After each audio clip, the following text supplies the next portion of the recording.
What is going on, guys? It is Wrestlelamia here, back with some more news. Join us now as we look at the wildest news stories and rumors you need to know, including a former champion ready to return, a shock WWE title change incoming, is Rhea Ripley main eventing WrestleMania, WWE goes wild at a live event, John Cena responds to Backlash, a legend called out for a match, and much more. Be sure to subscribe and hit that notification bell for daily wrestling videos and follow us on Facebook for exclusive lists. Now let's do the intro and get straight into our first story.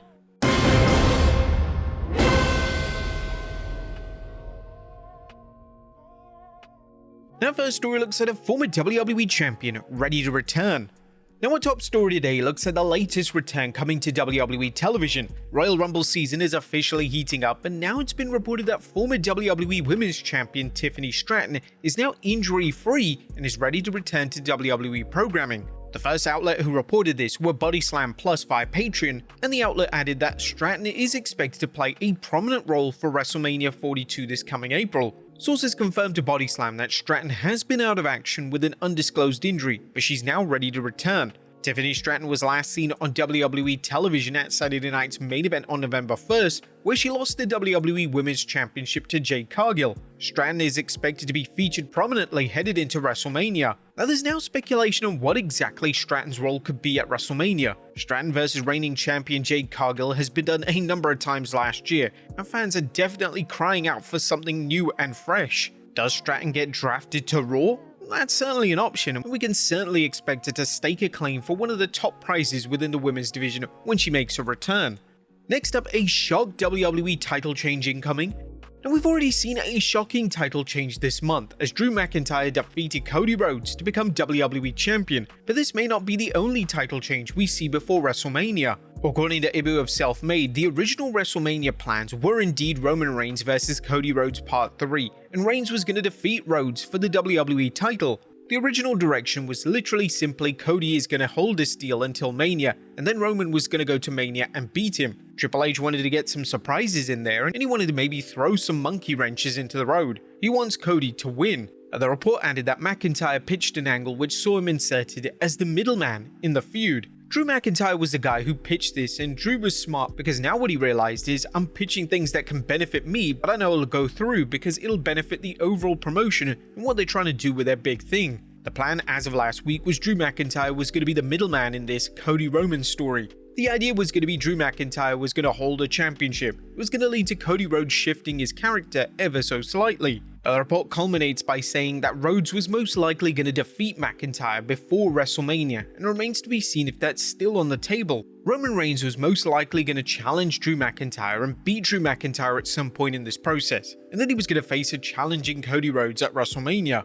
so we'll see how that goes. But that's what Paul Levesque was trying to pull off here. WWE does risk a significant backlash if McIntyre doesn't walk into WrestleMania as WWE Champion. Fans have pushed for McIntyre to receive a substantial reign for years, and WWE risked the fans turning on Roman Reigns. Based on the social media responses to these reports, there's a lack of desire for Reigns vs Rhodes Part 3, and the return of calls for WWE to go in a different direction. One thing WWE deserves praise for is that the road to WrestleMania is now unpredictable, and this is making the television product incredibly exciting. There are so many players hovering around the WWE title picture, including Jacob Fatu and Randy Orton, and it'll be interesting to see what direction they actually go in.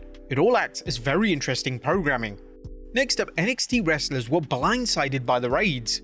Now it seems that NXT has reportedly been caught off guard by a wave of unexpected promotions to the company's main roster. According to Ibu of Self-Made Pro, several key performers were suddenly pulled from NXT and elevated to WWE's main roster without proper communication or planning with NXT leadership. Their entire show has been raided. Jordan Grace got taken, Obafemi got taken, Trick Williams got taken, Javon Evans, so on and so forth. So here's an actual fact chat. A lot of this call-up stuff has come together very late, and I have reasonable evidence that there was not a lot of coordination and collaboration between the main roster and NXT on how to do this. It seems that these abrupt call-ups have made some problems for ongoing narratives and future plans. NXT also expected that at least some wrestlers like Obafemi and Javon Evans would actually continue appearing on both NXT and main roster shows until around WrestleMania weekend, but those expectations were upended when the pulls happened sooner and more comprehensively than anticipated. What do you guys think? Were there too many main roster call-ups in one go?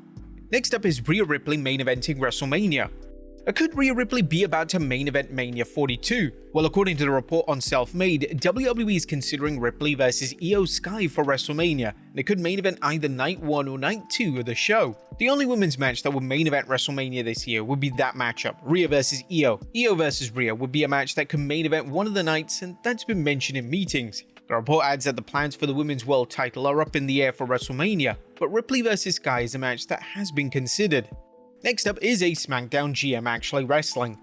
Nick Aldis has solely been featured as an authority figure since signing with WWE, but this doesn't mean that the talented in-ring star isn't interested in wrestling for the promotion. The former TNA World Champion spoke on the Keeping It 100 podcast, and Aldis confirmed that if WWE wants him to wrestle, he has no issues in doing so. However, Aldis would add that for now, he's fully committed to his GM role on the Blue brand. I made a commitment to this role, so it's kinda like, hey, this is my spot on the show, this is my gig, and when this was first laid out to me, it was 2 years ago, which is crazy to think about now that it's already been 2 years. Now, it's worth noting that Aldis doesn't just work as an on-air authority figure in the company, he's also a producer who works on Raw, SmackDown, and PLEs. Therefore, if Aldis wanted to have another in-ring stint, this would mean that he would have to leave his producer duties aside for the time being. Would you guys want to see Nick Aldis in the ring? Let us know in the comments down below. Next up, WWE stars are a huge draw. WWE's merch department are usually at the top of their game, so if a popular wrestler releases new merchandise, WWE carries substantial stock of their merchandise. Wrestlers selling out of their new merch is therefore extremely rare, however this week it finally happened. Rhea Ripley and Io Sky had an official merch drop and it sold out in a matter of hours. Ripley would even share a post on X confirming the news, and now it's been reported that WWE were forced to deliver a major restock of the merch. This actually shows just how popular the tag team unit is. It makes a ton of sense as to why WWE has crowned Rhea as the new women's tag team champions. Next up, WWE goes wild at a live event. The WWE live events are rare in 2026, but they're currently touring Europe, and last night's live event in Mannheim, Germany was wild to say the very least. WWE would deliver huge matches such as Drew McIntyre versus Ilya Dragunov versus Shinsuke Nakamura for the WWE title, and they even brought back mixed person tag matches as Alexa Bliss teamed with Dragon Lee to take on Asuka and Kofi Kingston. The opening contest saw Gunther take on El Grande Americano, and this is worth noting as this saw two real-life best friends collide, as the Americano persona is currently being portrayed by Ludwig Kaiser, or so they say. The show itself was headlined by CM Punk successfully defending against Bronson Reed, and Punk even had a special moment with the talented Javon Evans. Also in a heartwarming moment, Punk also gave his shirt to a fan who had a Lowry poster in the crowd. Next up, The Miz Shoots On Fans. A former WWE champion, The Miz, has sounded off when it comes to his treatment from the fans. In a rare out-of-character interview with Chris Van Vliet, The Miz stated that he feels the disrespect from the crowd, but he believes the flowers he receives are half dead, and he doesn't receive the full respect names such as John Cena receives. Yes, I feel the respect, I feel it in the locker room, I feel it in the crowd, but I'll hear you say it. Oh, Miz has gotten his flowers. You know what kind of flowers I get? I get the ones that are half dead that you give to me and they're gonna die the next day. You don't give me a full bouquet of flowers that are like, here are your flowers. John Cena gets the flowers, I don't get the flowers. I get the half dead flowers that are like, here you go, here's your flowers. We're giving you your flowers. It's the half-assed flowers. The Miz would also discuss how his heel antics rarely receive boos from the crowd, but he notes that he doesn't really suit being a babyface act. 2026 actually marks 22 years since The Miz signed with WWE, making him one of the most tenured stars in the entire promotion. Next up, John Cena responds to Backlash.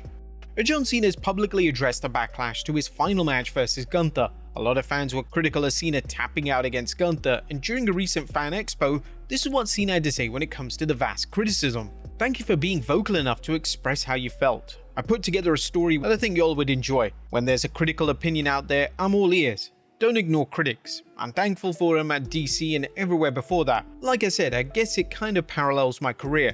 I think it was a perfect end because a whole lot of people thought it sucked. A whole lot of people thought it was special, and that's kind of been my story for 23 years, so I thought it was perfect. Defeating Cena in his final ever match is perhaps the biggest win any wrestler could ever attain, and WWE has to follow this up with meaningful stories. WWE has moved forward with a Gunther vs AJ Styles program, and all signs are pointing towards that story culminating at WrestleMania 42, in what could be AJ's final ever pro wrestling match.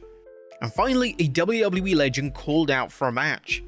Our final story today looks at Trish Stratus, as the WWE Hall of Famer has been officially challenged to come out of retirement for another match. WWE veteran Natalya spoke about Stratus on the Cruise Control podcast, and Natalya called out Stratus for having a featured matchup. I think we need to see a match between Natty and Trish Stratus, and I don't think Trish Stratus could really hang with Natty, if that makes sense. So if Trish Stratus has the balls to come and hang with Natty, then she can come let me know, but I would love to see that. I know she can hang with Natalya and probably beat Natalya pretty easily, but I don't know if Trish has it in her to hang with Natty. Trish, that's your open challenge. There's now speculation that WWE could legitimately be planning this match for WrestleMania 42 in April. Stratus is an extremely popular name, and if she's interested in wrestling again, it makes sense to include her on the card in some capacity. As for Natalya, she's the most seasoned active wrestler within the women's division, and it'd be fitting to see her receive a singles match on the grand stage of WrestleMania. But there you have it, folks, the wildest news stories and rumors you need to know. Be sure to leave your comments down below, and I'll see you next time with some more wrestling content.